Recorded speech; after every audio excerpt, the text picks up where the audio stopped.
Hello and welcome to another edition of Banana Island Living podcasts. This time, there's no particular order. Just people who I find interesting, and my guests today. It doesn't come much more interesting than Dr. Wole Odedun. He's going to introduce himself, but I'll just give you a little background. Very little background, because he will fill in the gaps. Dr. Wole is fascinating. There was this exodus of Nigerian doctors to the UK, but he has parlayed that medicine into something mega. He's owner of London Medical Centre. You can Google them, londonmedicalcentre.com. And also the founder of the Rachel Ayoka Foundation. And I was particularly interested in that foundation. We'll get into that a bit later. But before we do anything else, you know what you need to do. You need to go and subscribe, like, refer to friends, whatever. Just, if you want this podcast to continue. And first of all, I want to say thank you to so many people that got in touch after our hiatus and said, please, we want some more podcasts. So we're here. And hello, Dr. Wole.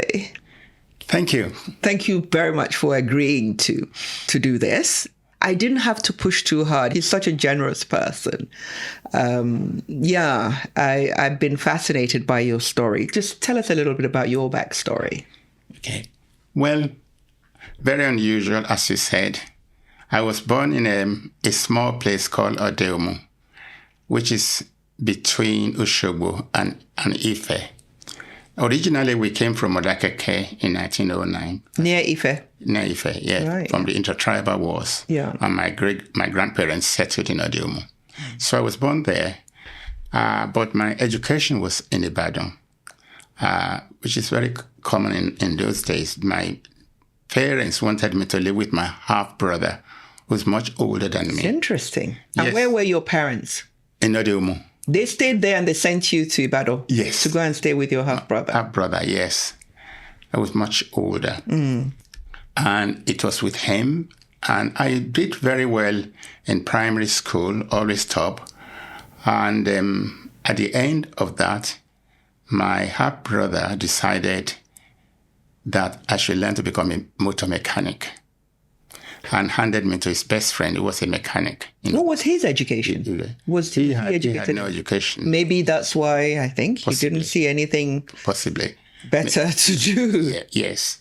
So, and I consented, and I was learning and enjoying myself for that matter. Learning about cars, which is where I got the virus of... Yes, boy. I mean, I saw your classic car collection. Yes. Eye-watering. Yeah. Until... as God will have it, my mother's best friend came shopping in Lebanon Street in Ibadan. Yes. And saw me with all those mechanic clothes. Wow. And he went back to him and he said, Rachel, my mother's first name is Rachel. He said, what's the matter with you? I just seen your son, as a mechanic. He should be doing well in high school. He should be in school. He should be in school. And mother said, I think you're losing your marbles. It can't be my child.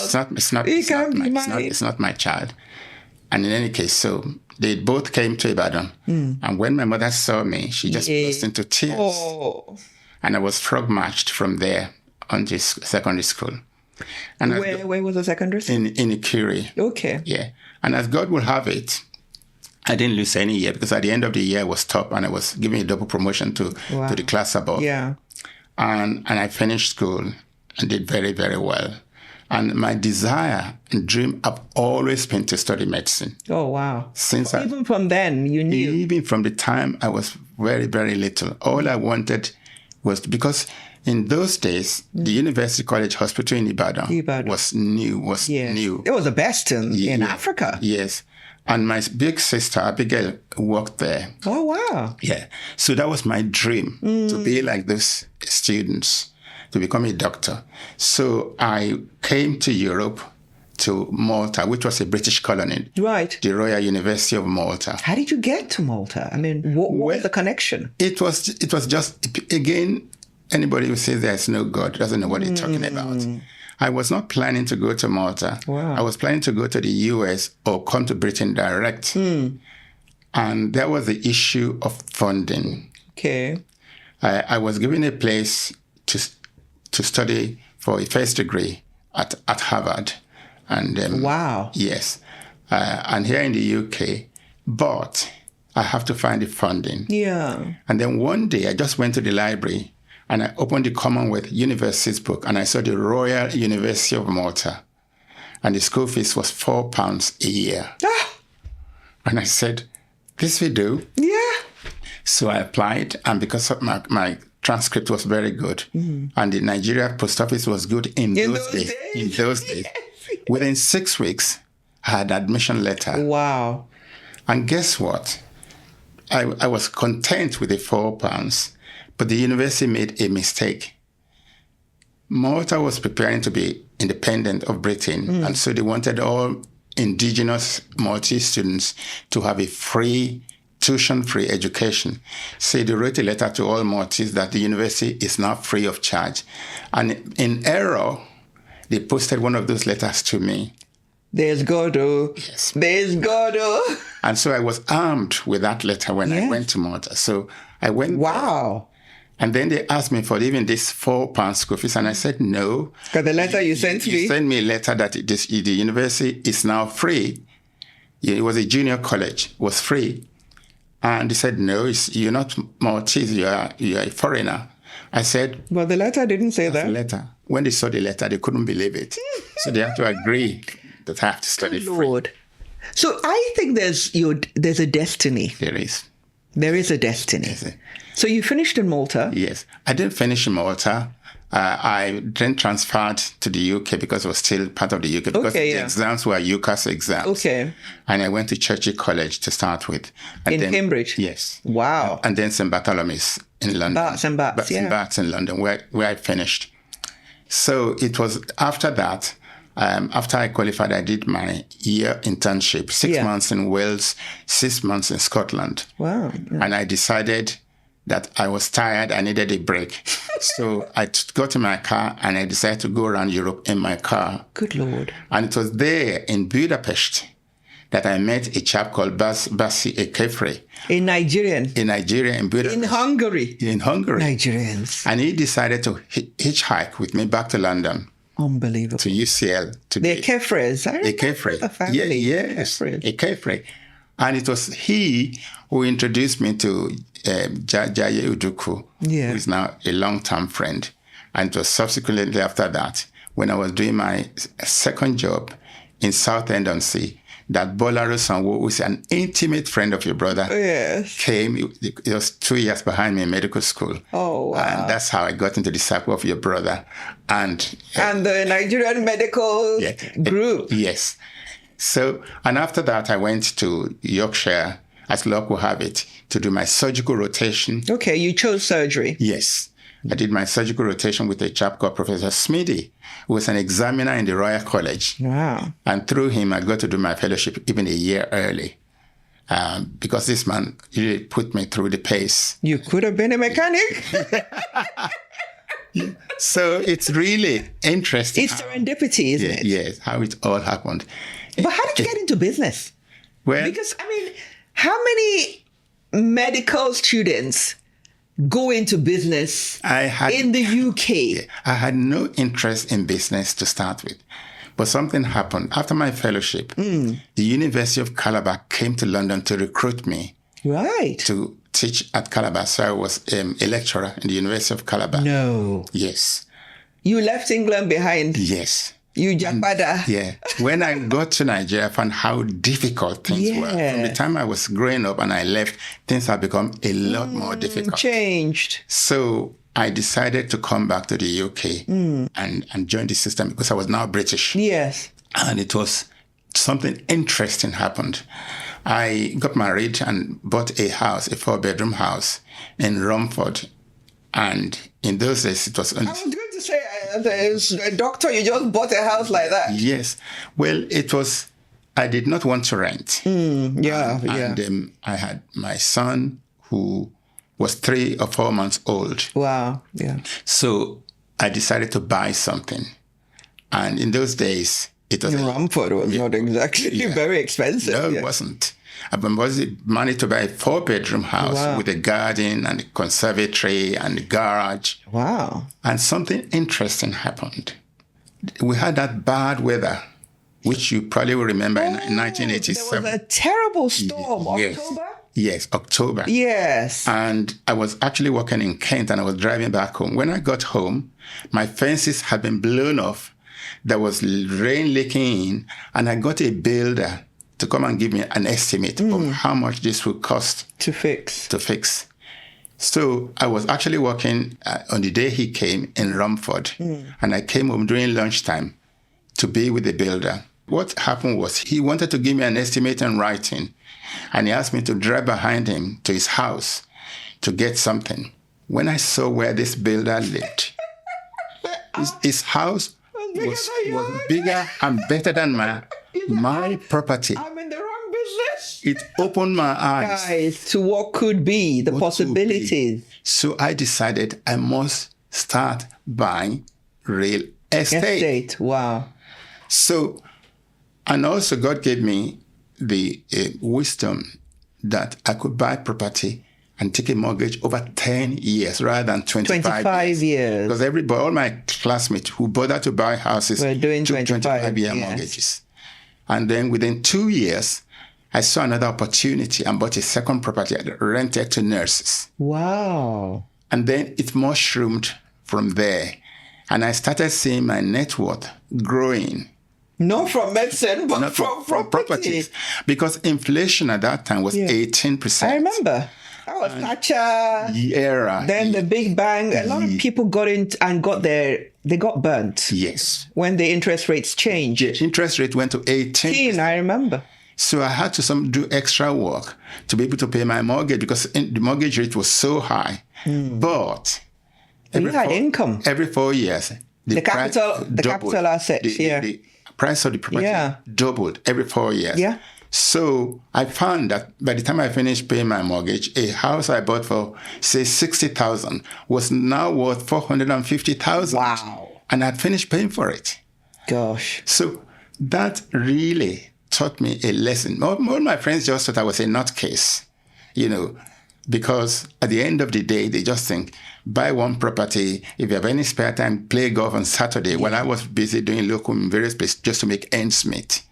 And that is really how I started. And then I got into the higher tax payer rate. Yes. In the days of Mrs. Thatcher, the higher rate was 75%. I remember.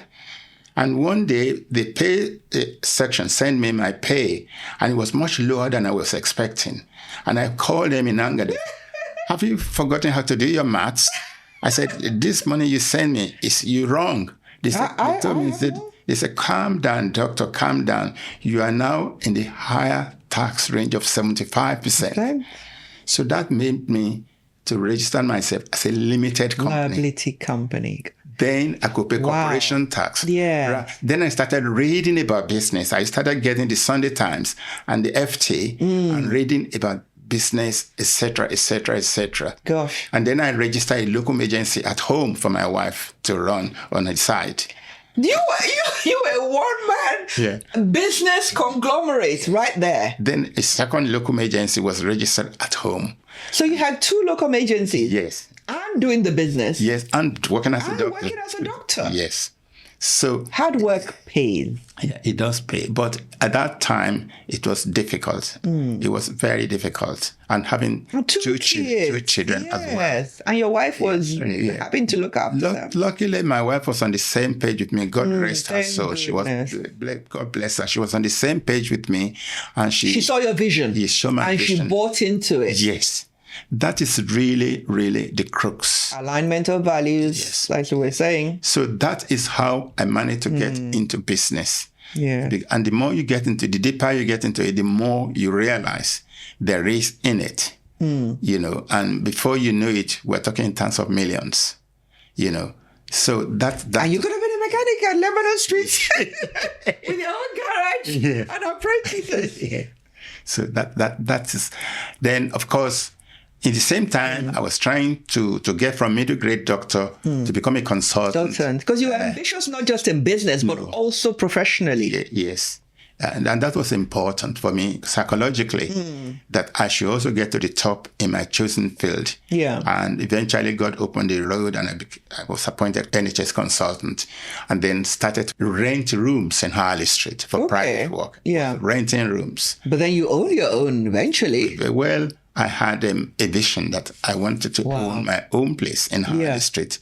So I found the opportunity in the end to buy a place in Harley Street. So who were your clients? Was it Nigerians? Was it? No, mostly British. Mostly British. Yeah. Because interestingly, when I became a consultant, a lot of the doctors I was training for their graduate studies were trainee GPs. And when they had their own practice, they were referring people to me. But it also showed your people skills, you know, because it's one thing for you to train them. Yes. It's another thing to retain them as people as somebody they respect, but also they like. Yes. Because if they respect you, if they don't like you, they won't send you. You're very dependent on referrals. Yes, you're right. But I all the time kept putting money aside, looking for a sizable deposit to buy a place of my own. My bank manager also thought he was doing me harm, but he helped me a lot. Yes. One day he said to me, "Oh, Mr. Odedun, you're always boasting to us that you have this house here, we will have that house here, for you to get a big loan from us. We bank, we like to see cash." So because he said that, I sold 2 of my properties to buy to put a sizable deposit. For $1 million deposit money yes. of my own. Yeah. So when the place came up in Harley Street, you were ready. I was ready. I had a sizable deposit to put down. And as it so happened. What did he say after you now brought the cash? His mouth? Yeah. It's interesting. And not only that, sometimes you're waiting for a train and 3 of them come at the same time. I was waiting to buy one place in Harley Street. And then all of a sudden, 3 of them joined together at the same time. Oh my goodness, yeah. And so I needed a bank at this stage. So I managed to go into the city to chase the bear. You abandoned your local banker. He didn't see your vision. Yes, I went to the city. I had to go to the city because it's a bigger project than even I dreamt about. So I managed to buy. Well, you were bold, though. Yeah. It was bold. In fact, one of my friends said I was mad. But I mean, if you don't take chances, and you still have your profession, so you're not going to go bankrupt. You can still earn. Yes. So my profession did help a lot. Of course, did help a lot. So I managed to buy. It gave you the gravitas, and people to take you seriously, and you had a track record. Yeah. So the London Medical came up for sale, 14214 for Harley Street, and the building next door was vacant. Right, it was really derelict, and I managed to persuade the Crown to sell that to me and join it to the other two to make it the biggest clinic in Harley Street in a single hand, 140 to 146 Harley Street. Wow. With the mills at the back, with the garages at the back. Oh my goodness. And they sold it to an African. Yes. Yeah, well, it was God's I was going to say, God had a hand in it. God had a hand in it, but it happened. You know, it's a really long story, but it happened. I managed to raise enough money to buy it.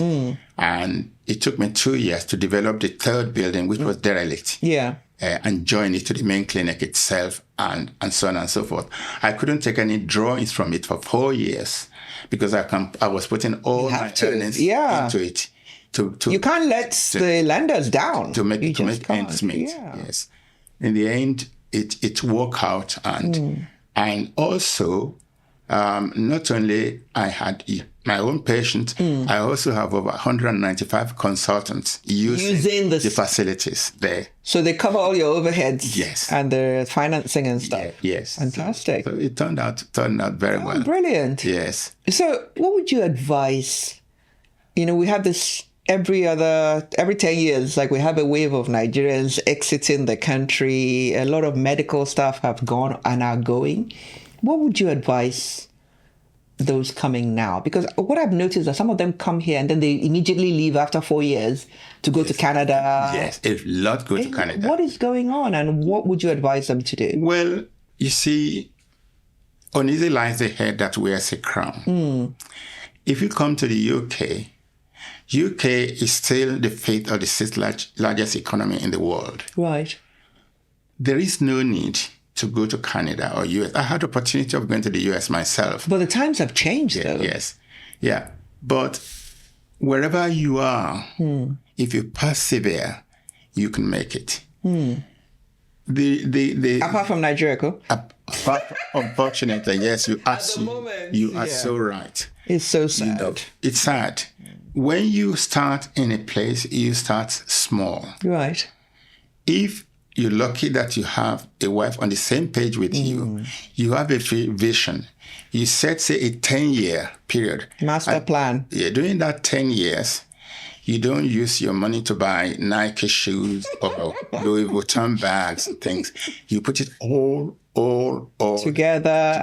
On a project. Yeah. And then at the end of 10 years, you will have enough to move to the next stage. You evaluate, you say, okay. Because money has a multiplying factor. Of course, yeah. But you need to make that sacrifice initially. And not spend your money on anything other than just investing. Investing. Tony Blair used to say education. In business, it's investing. Location. Very right. So right. You don't just invest anyhow. In the right place. But one of the things I'm particularly impressed by is how well your children have turned out. And that... Again, for the love of God, it's not easy, especially when both of you are working your guts out. Thank you. Who looks after the children? How do you give them the right values? How do you get them to have the same, be on the same page as you, especially bringing them up abroad? Again, Isaac Newton once said, if I have sinned further than others, it is because I stood on the shoulders of giants. Yeah. So you are so right. Bringing up children in a developed world is not as easy as it sounds. I mean, you've gone through this. You got two children, and they're both the NHS consultants. Yes. My easy. wife also has been a big strength in this. Her background, she was a teacher, she's a graduate teacher. So that helped a lot. Yes, so she knew the value of education. She knew that we don't argue in front of the children, even when we don't agree on the level, which is not common, but when it happens. And she knows that saying the same thing to the children helps a lot. Having a common front. Yes. So if I say, let me give you an example. From the age of 4, I used to wake up my children at 5 o'clock in the morning to do some 2 hours work before they go to school. Like Obama's mother. Yes. Wake up at 5 as well, yeah. Yes. And initially they resented it. Of course. But later on, they realized, with a bit of nudging from their mother, that this is for their long-term future. She was a pivotal person in convincing them this is the right thing to do. Yes. Because if she had said no, the relationship between you and them would have been awful. Yes. In fact, you are so right that my housekeeper used to think I was very cruel. You see? Getting my especially children in Oyibo land. Yes. At 5 o'clock in the morning. To study. That I was a cruel dad. But only later on, she confessed herself that she could now see. She should have done it with her own children. Yes. So that is with her. But you were very present with all your businesses and work. You were a very present father. Yes, I had to be. I had to be, because if I left them to just my wife, they would try to disobey. Yeah. But when the father is around and said, look, he said, it's either my way or the highway. Especially in Oyibo land, you're very lucky to have been able to do that. It helps. It helps a lot. And as I said, I give a lot of the credit to my wife because she supported me in those very difficult years. Yes, very difficult years. So you are absolutely correct. You're very, like I said, you make your own luck. Yes. But, what regrets do you have? What are the highs and where are the lows? Let's start with the high points. At what point did you say, do you know what? God has been kind. At what point did you come up with that? Well, a very good question. In fact, it ties with highs and lows. I knew that I had done it because by the time I was turning 40, I had enough asset that I could retire. Wow. Yeah. This is a boy from Ode Omu that was on Lebanon Street mechanical. I could retire. I had built up enough asset in real estate, both commercial and non-commercial, that even if the worst come to the worst, I could retire. And even as a professional, you'd reach the peak. Yes. So that. And now regret-wise, regret-wise was that at that stage, I started to buy things that were expensive and people thought were ostentatious. If I have to change it, perhaps I wouldn't do that. Or you wouldn't let people see, Sha? Yeah. If you buy it, you'll hide it. Yeah. You were buying classic cars? Yeah, I was buying Bentleys. Okay. Rolls Royce. Okay. And subsequently Ferrari. So eyes were on you. Yes. As a black man abroad. Yes. So if I have any regret, I would have kept a lower profile for at least a few more years. Yes. Yeah. So what was the lowest point? The lowest point was when they saw me doing that, and I'm a tax collector said, this is a black man. It's drug money. It must be dealing in drugs. Yeah, of course. Or he's not paying tax. So they decided to launch an investigation into my affair. Wow. And it was a very intrusive investigation. Oh, gosh. But that said, because, Edwina Curry, one of our politicians, when she had that little affair with John Major, she wrote her memoirs. Yes. And she got 1 million advance from the newspapers, which came handy. And she said, keep a good diary, and one day that diary may keep you. No. Now, with business, I had a manager who kept immaculate records. Fantastic. And was it an Asian or? No, good question. Yeah. She's actually Asian, but with an English husband. And she was a nurse, but then she went out of nursing. And did bookkeeping. Yeah. And she was a manager. So she did excellent bookkeeping. Wow. So when the Inland Revenue decided to look into my affairs, I said, no problem, come here. I have nothing to hide. Nothing to hide. I don't even handle money myself, So I have a staff of 40. Wow. Talk to them privately. Do anything you like. And I also employed some forensic accountants to deal with them on my behalf. Yes. So that saved me. Then they found out, they were wrong-footed, that I was paying my tax anyway. I was paying £500,000 a year in tax. Wow. In fact, I said to the Inland Revenue man, I said, look, if you've done your homework, you will know that for the last 10 to 15 years, I've been paying over $500,000 annually in tax. I said, if you're paying $500,000 tax, you have a right to drive Rolls Royce or Bentleys. Exactly. So they found out in the wrong range that I was actually paying my tax. Gosh, but the mental toll. The mental toll. That would have taken on you. Do it all over again. Yeah. I would have kept a lower profile. Yeah, kept a much lower profile than I did.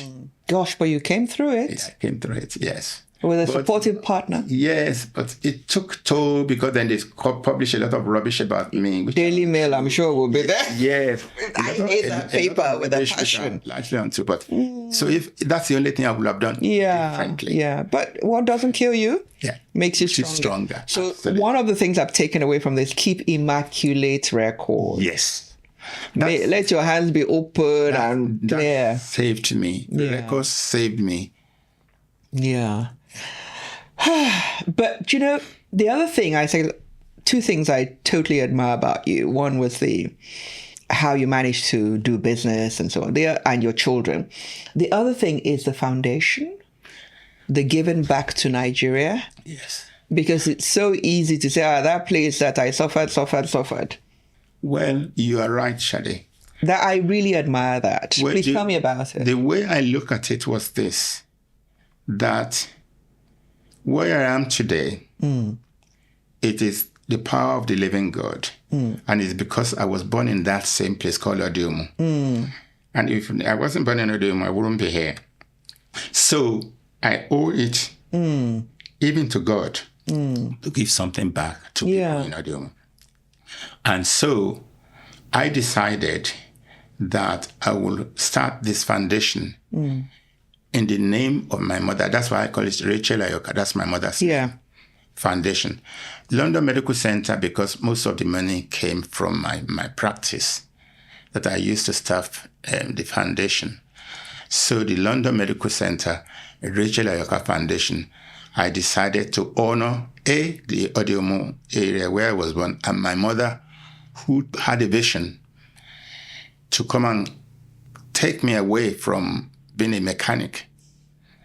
And that those two things is something I can never, ever forget. So as soon as I had the opportunity, I put money aside to register a charity. I designed a vehicle, a mobile operating unit. You know, I imported the truck from Italy. It has to be left-hand drive because in Nigeria we drive on the left. And the trailer was built in Telford in the Midlands, which had an operating theater, scrubbing area, operating lights, you know, a mobile theater, if you like. And put it together and with a lot of difficulty sent it to Nigeria. You know how it is in the customs. They gave me hell to clear it. And deliver it to Ode Omu, where we use it to operate and treat patients in conjunction with the health center there and in conjunction with volunteer doctors from the United States, locally from Ode Omu and the University of Ife, who come regularly to assist us with the medical mission that we conduct on an annual basis.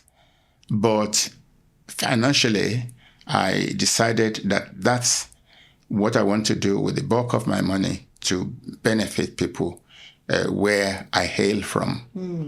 It's not restricted to Ode Omu. People come from Lagos, people come from Ibadan. Wow. Whenever we're there, because it's completely free.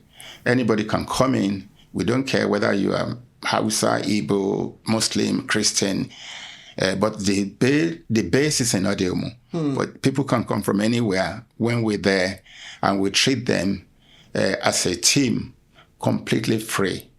What sort of operations do you carry out? Oh, it's not only what we can carry out in the hospital there in the unit, but also we pay, my foundation pay for them to have surgery in, say, the University of Ife or Wesley Gill Hospital in Lesha. Yes.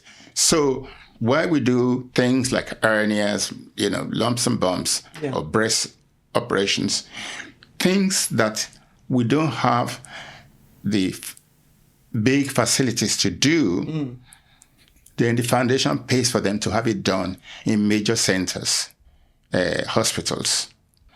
What about training of doctors? No. Because you've got so much to give and so much to teach. And Yes. Well, I spend most of my life training doctors as an NHS in England.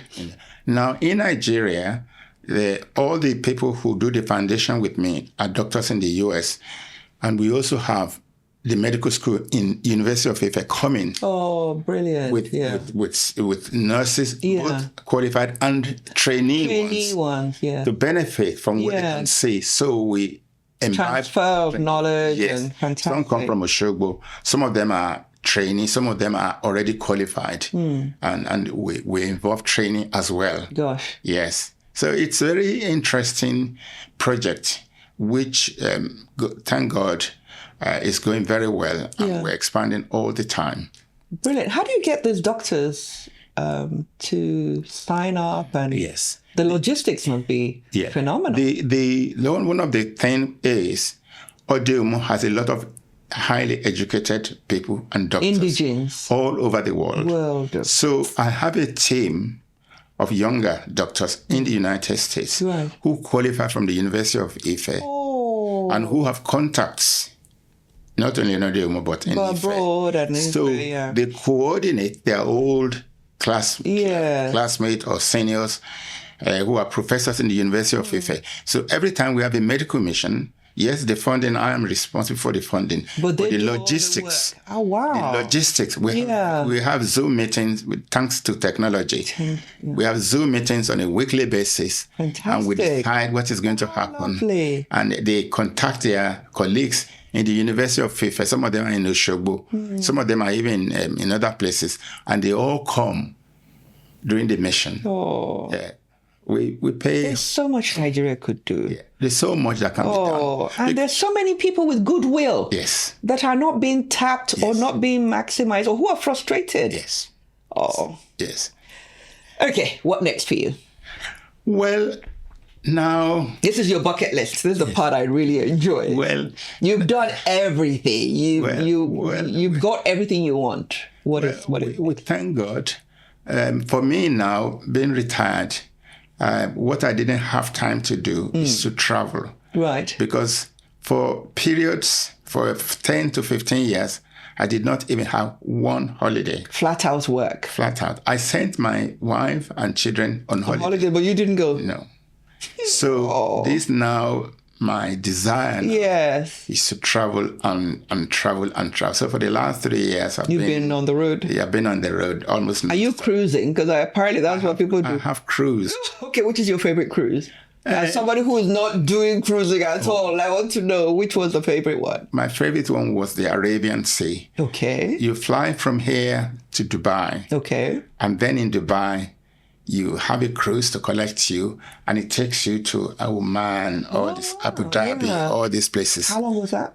A week. Yeah, that's about maximum I can take. Well, the next one I was going to do it, but COVID came. China and India. Oh, wow. That would be like 3 weeks, 21 days. 28 days. 28 days. Gosh. Yeah.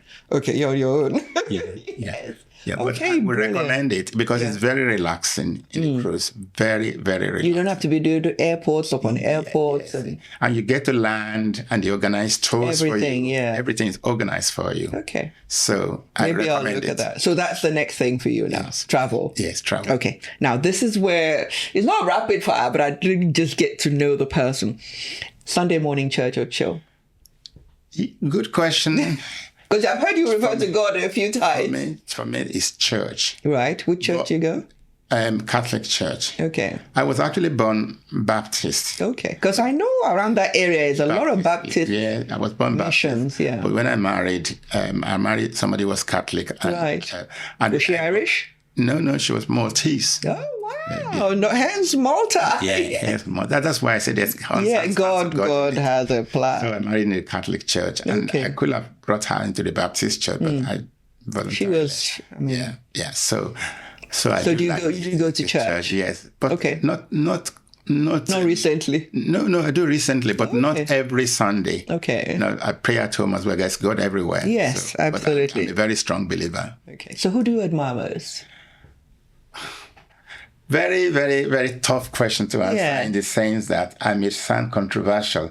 I do admire Nelson Mandela a lot. Yeah.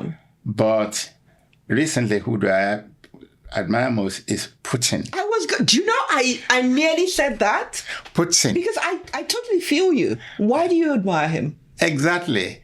How can you not admire Putin when he does what is best for his country?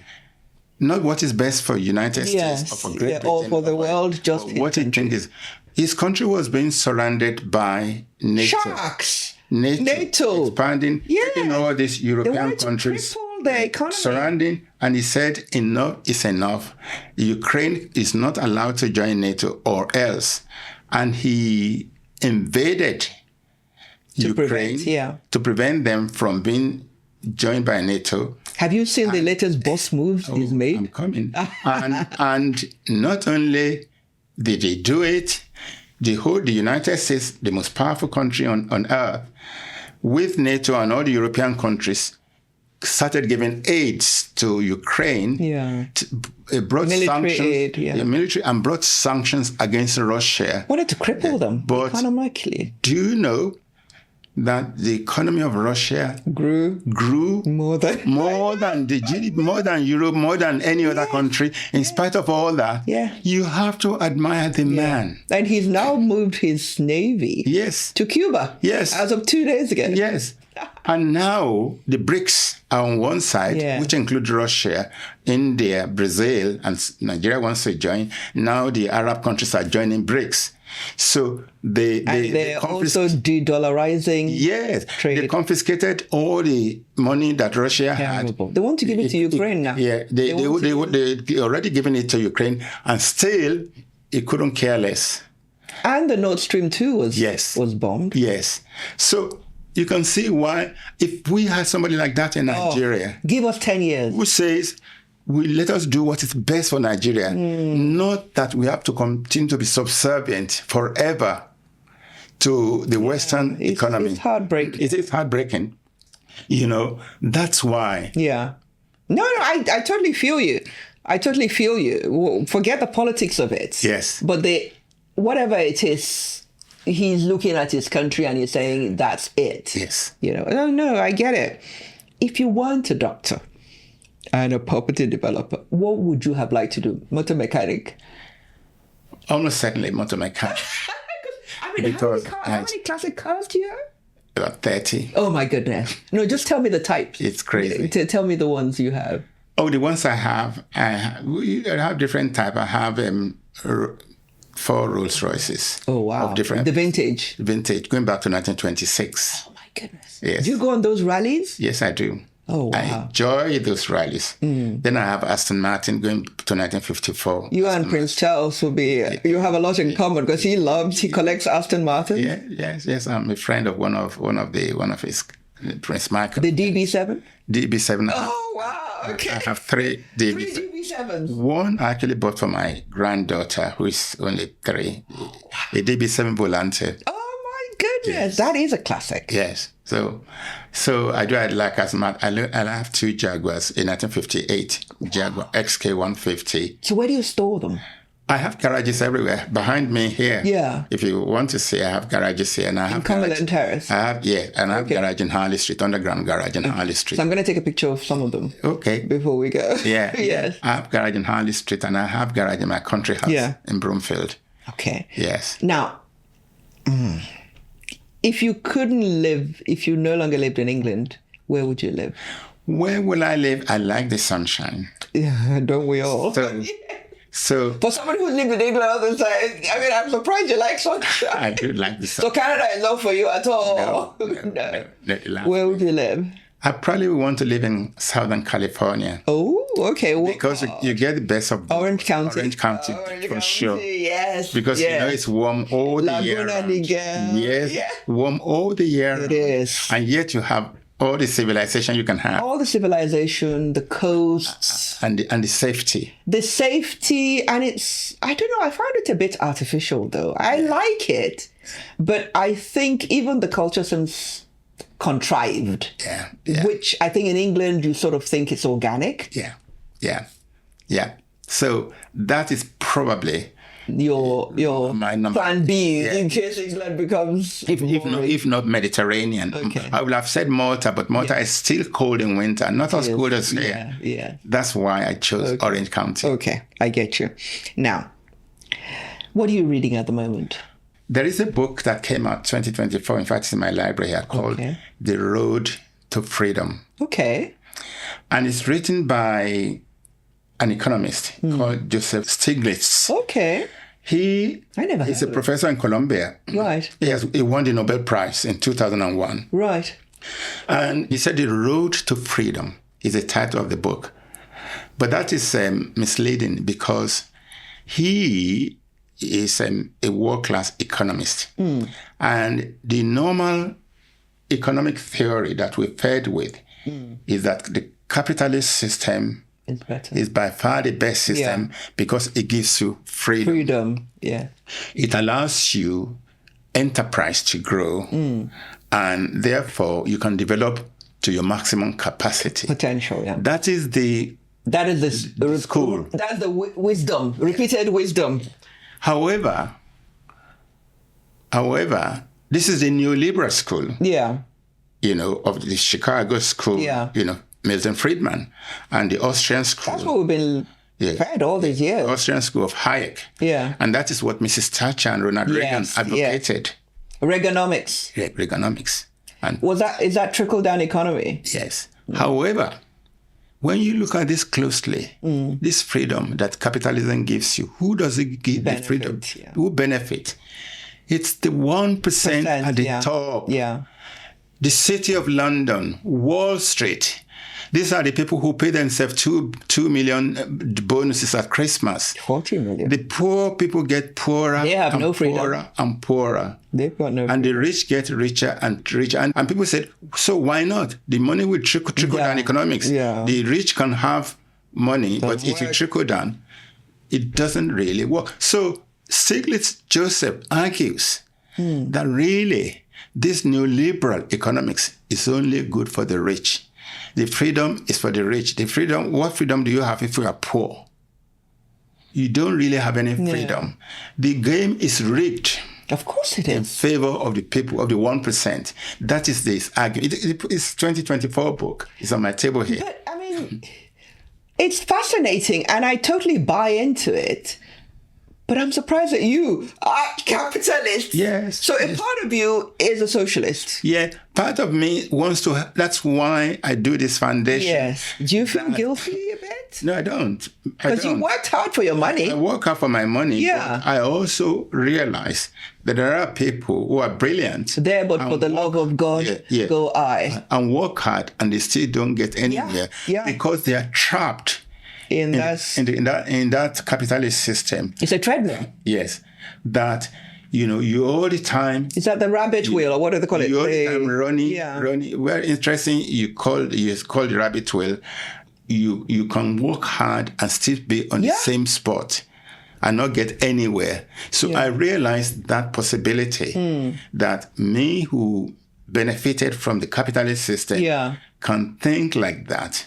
And But you're a man of conscience. It's impossible not to think like that. But that means most of us are innately conscience-driven, but we've been so trained and schooled to be amoral. Because if you have some kind of morality, you must know. We see people in Nigeria who are brilliant and they work hard and they get nowhere. In economics, they call it Red Queen syndrome. Red Queen syndrome is you running as you're on a treadmill as fast as you can, only to be stand still. We have a stand still. And that's why, and you have the talent. They have the talent. Yes. It's heartbreaking that it's in Africa that you get this sort of wasted talent. That's why you find that the happiest countries are the middle countries, like the Scandinavian countries. Where fairer system. Fairer system. The pure capitalist system has got this innate drawbacks. US, people in the US who don't even have a room. They're going to work from their car. I know personally. I know lecturers and people who are educated. They're still paying their college loans. I hear Obama only finished paying just before he became president. Yes. So there are innate disadvantages that we have to recognize. And this is why that book illustrates that freedom, the road to freedom for who? Freedom for the corporations or freedom for the individual? Freedom for those who control the media. Yes. To control us. Yes. I guess. So okay, I'm definitely going to be looking at that. Yes. And then what about watching? Do you watch? Do you listen to podcasts? Apart from Maya. I do listen to a lot of podcasts about world economy. Okay. And which countries are doing what. Okay. So especially on YouTube. Okay. I do listen to a lot. And it thinks about Africa as well. Okay. About South Africa at the moment going through the trouble they are going through. I have a feeling Israel might be behind it. God forgive me. Yes, well. God forgive me. The US. But do you watch Netflix? Do you watch anything? I do watch some things on Netflix. What's your current favorite? Well, the series that they are doing. For example, now I'm watching Taylor Swift. Taylor Swift. Yeah, Swift. She's going big. I don't understand it. That girl she must have some marketing geniuses behind her. She does. I hear her father is an entertainment lawyer or something. She does. Because I don't understand. I'm missing something. 2023, she had the highest grossing tour of all time, over 1 billion. What is that about? Yeah. Do you like her music? Not I particularly. don't. That's what I don't understand. Not particularly. Talk of mid. But somebody is just mid. You see, the packaging is incredible. The packaging, and all the young people can identify with it. And they are prepared to pay £200 to go. And she was a country artist. Yes. Now, I don't even get it. Go to Wembley to see her. I know. And so in one tour, Just one country, she's making 200 million. Good Lord. So that's... I want to know the professional team behind her. Yes. Because in fact, somebody should write a Harvard case study on the marketing of Taylor Swift. Yes. That one I will read. Yeah.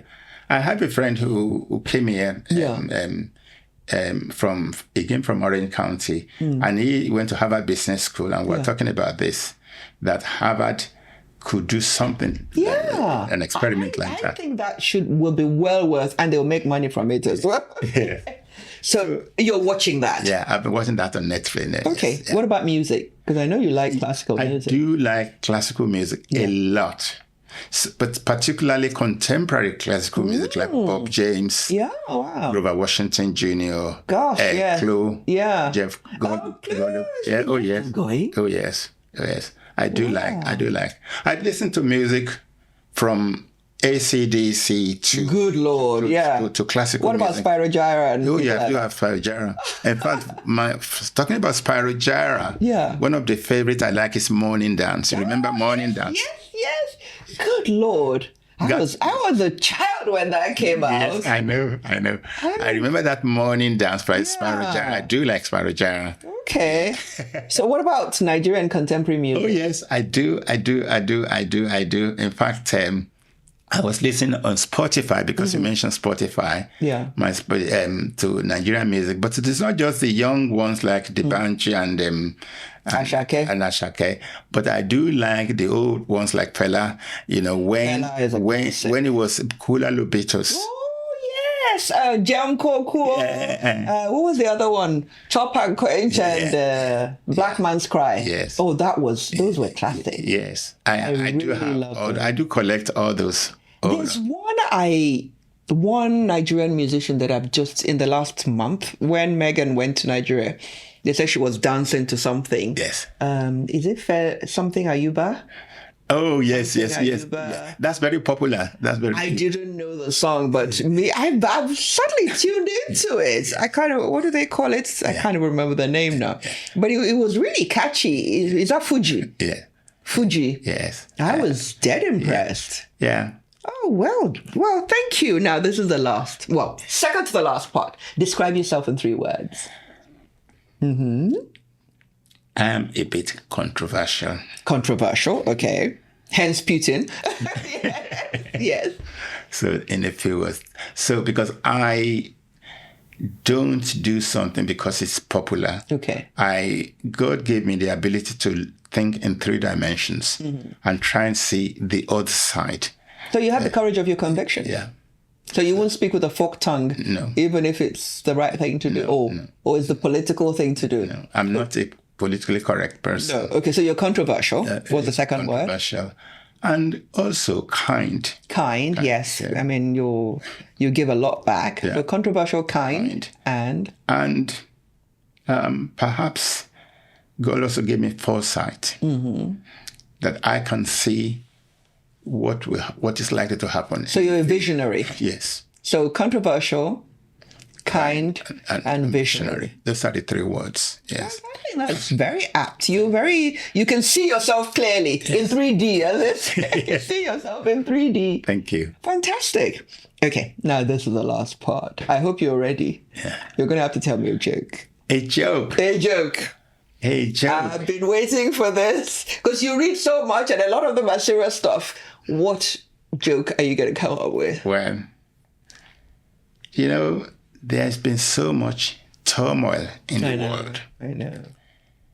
In the States, the economy is not good. In Britain, in Europe. And people said they can see in front of them Armageddon. And people said, let's do something smart. Let's go to God and discuss with him. Okay. So they collect. How did we get here? Yeah, how did we get here? So they had an Italian, an American, a Japanese, a British man. Okay. And they said, for good measure, let's have a Nigerian. Okay. Yes. So these people went to God. And the first man to go in is the Italian. So they sat outside the gates of heaven. And Angel Gabriel said to the Italian, you come in. So he sat in front of God on the throne. And God said, what can I do for you? The Italian man said, God, have you forgotten about Italy? You made us great. The great Roman Empire, But today, Italy is going down and down and down. He said, and we are no longer the power we used to be. When are you going to restore us? To our former glory. Glory. God said, okay. He took his diary and he said, in 2 years' time. Okay. So the Italian man, okay, left. And then he said, next place.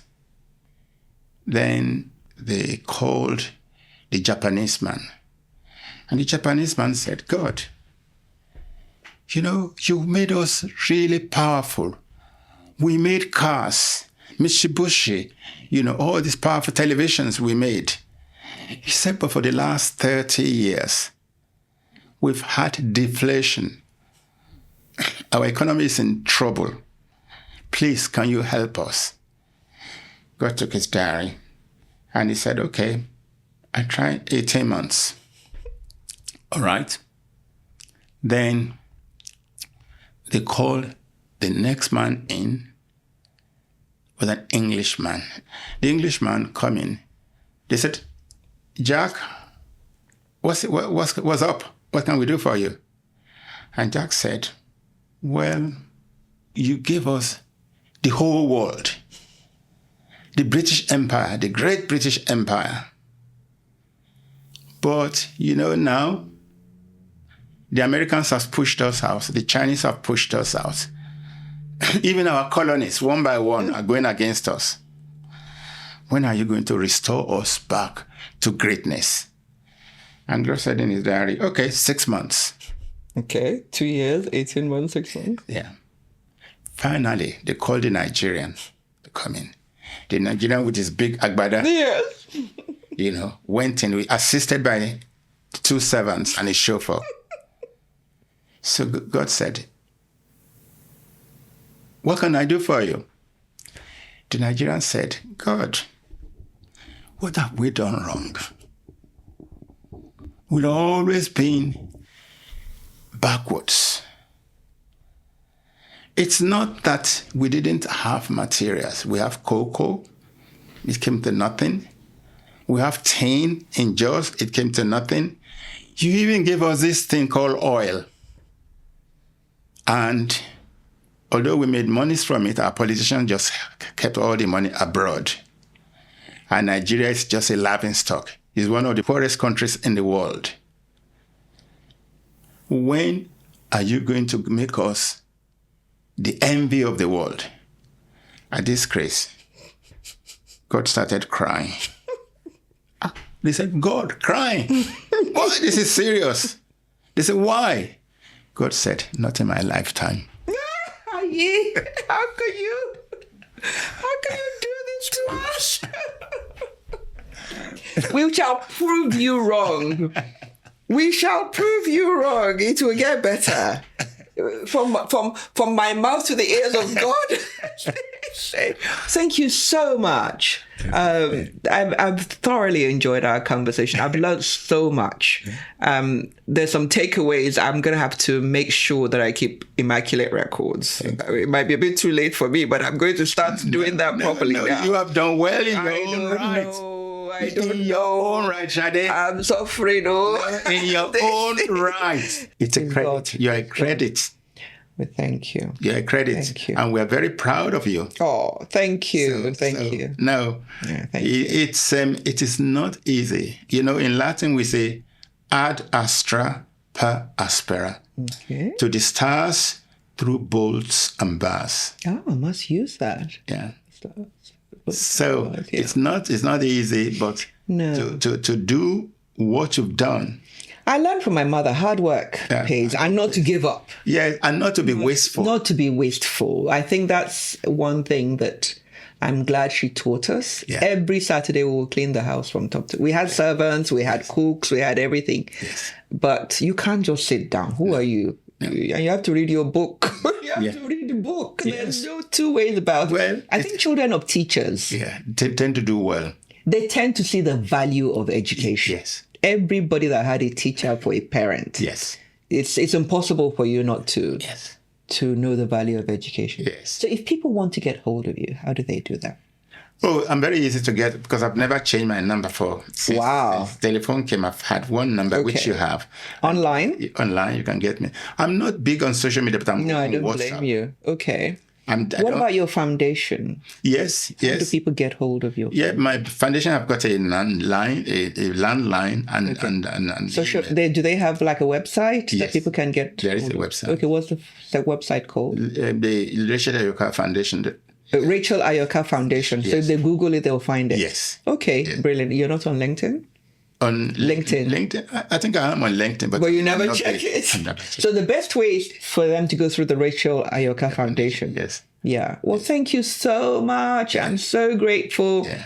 And just to let everybody be jealous, we're going for lunch Yes. after. So thank you again in advance. It's a great pleasure. And No.